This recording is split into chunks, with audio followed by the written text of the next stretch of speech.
Hi, I'm Charles Curtis Tucker. And I am Maggie Lou Tucker. We are Tucker Educational Services, and we are happy to help with whatever you need in testing and evaluations, anything you need for educational services, even private public school students, but mostly homeschool students. This video I wanted to put on just to redo our video on requirements. They're very simple, and we have a tendency to really expound a lot on subjects. So we're going to try to keep this really short, and these are actually the legal requirements in the state of Florida for homeschooling, and there's only really four requirements to home educate your student. Let me say first of all, home education, private education, and public education. You have to choose one. Your child has to be registered with a school. And those are your three choices. You've got to do it, or Family and Children's Services will come to your house and say, why aren't your children registered with a school? So, homeschool, private school, or public school, they're all legitimate, they're all legal. Choose one. We know that home education is the best for most, not all, but most families and most students. So, here are the requirements to home educate your child in the state of Florida. These are the requirements. First, send a letter of intent to the county to notify them that you have started a homeschool at your home. In the letter, you just say, this is to notify you that I have started a homeschool in my home, and then you put the names of the children who will be in your homeschool, your children, with their dates of birth, and then the address of your home, and your name. You sign it, you send it, and it's done. We suggest sending it via email to the county office, because then you really don't even have to put it in the mail and wonder if they've got it or not, and whether they're going to send you a reply via email or not. Just email it to them and request a reply. And as soon as they reply to you, that's your confirmation that you have done your legal duty in notifying the county. By law, they have to accept the letter of intent to home educate. Yeah, they can't reject it. They can't give you a song and dance and say, oh, we can't accept it. No, there's just no provision in the law for that. They must accept it. Whether you do it in person at the county office or whether you email it. We suggest emailing it so you have it all in writing and you get a reply, get a response. Any response that they received the letter of intent to home educate, which, as you said, is the child's name, full name, date of birth, and mailing address, and the parent, the guardian's name, and contact information for the guardian. It can be just a phone number. But those are the things required in the letter of intent, and that's it. No grade level. No grade level. No social security numbers. Yeah. So those are the things required for the letter of intent to home educate, and that's the first step, and they are registered. Get a response, make sure they've got it, they have to accept it, and any response that they got it is it. You just said that 3 times. The second requirement is to keep a portfolio of your child's work. The word portfolio sounds a little intimidating or fancy or something like that, but really the word portfolio just means a collection of something. In this case, it's going to be a collection of your child's work that they do during each 12-month period after you send your letter of intent. Look at our video on portfolios. Yes, we have a whole video on portfolios. We probably have a couple of them by now. But that's the second requirement. Keep a portfolio.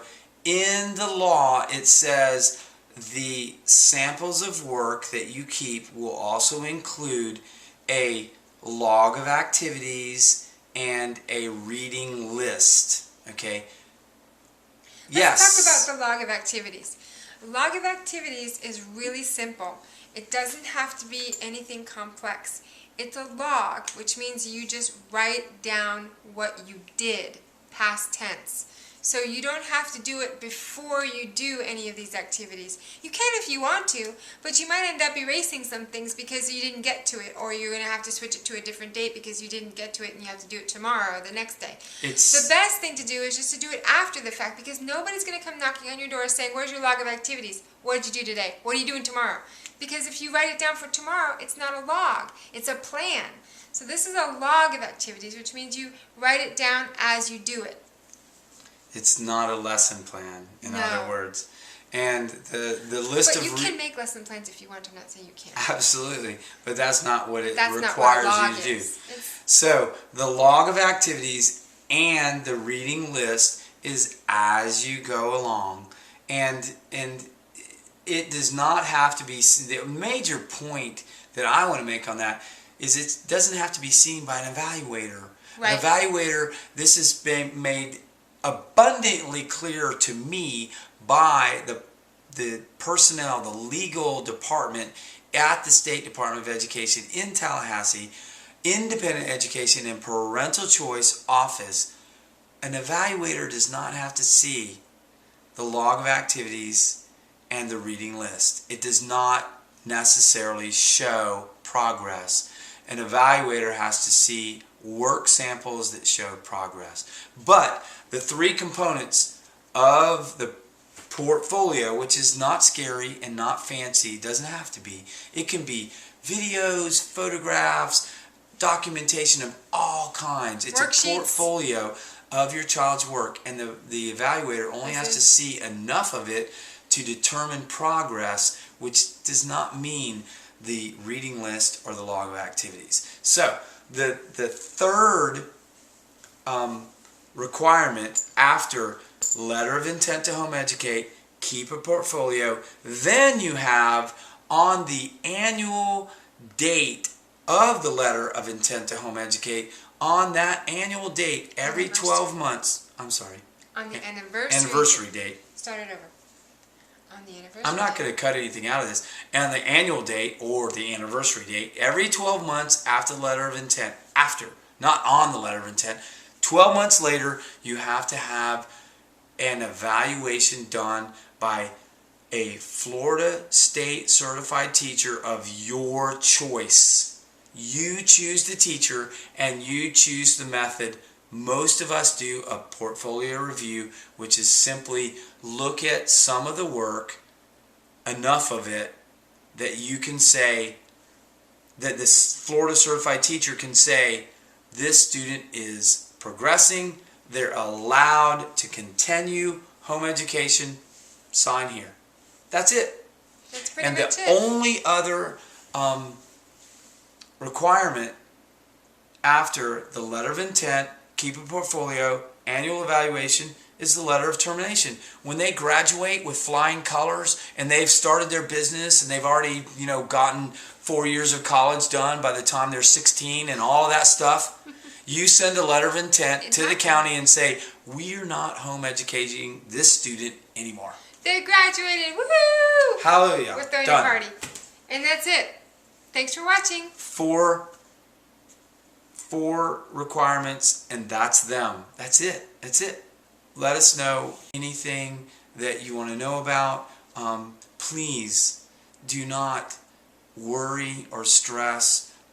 All of that is enabling you to do a better job and do more activities and just a really good job at teaching your children, because you are so concerned and involved in teaching your children all you can. This is a good thing.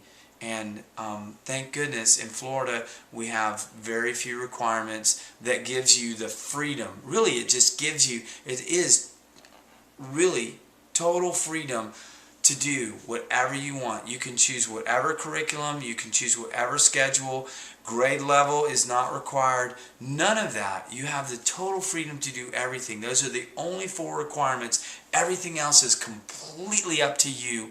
And this is fantastic. I'm so happy that you have decided to home educate. This is a good thing. You don't have to worry. You don't have to stress. We can help each other and do a really fantastic job at this.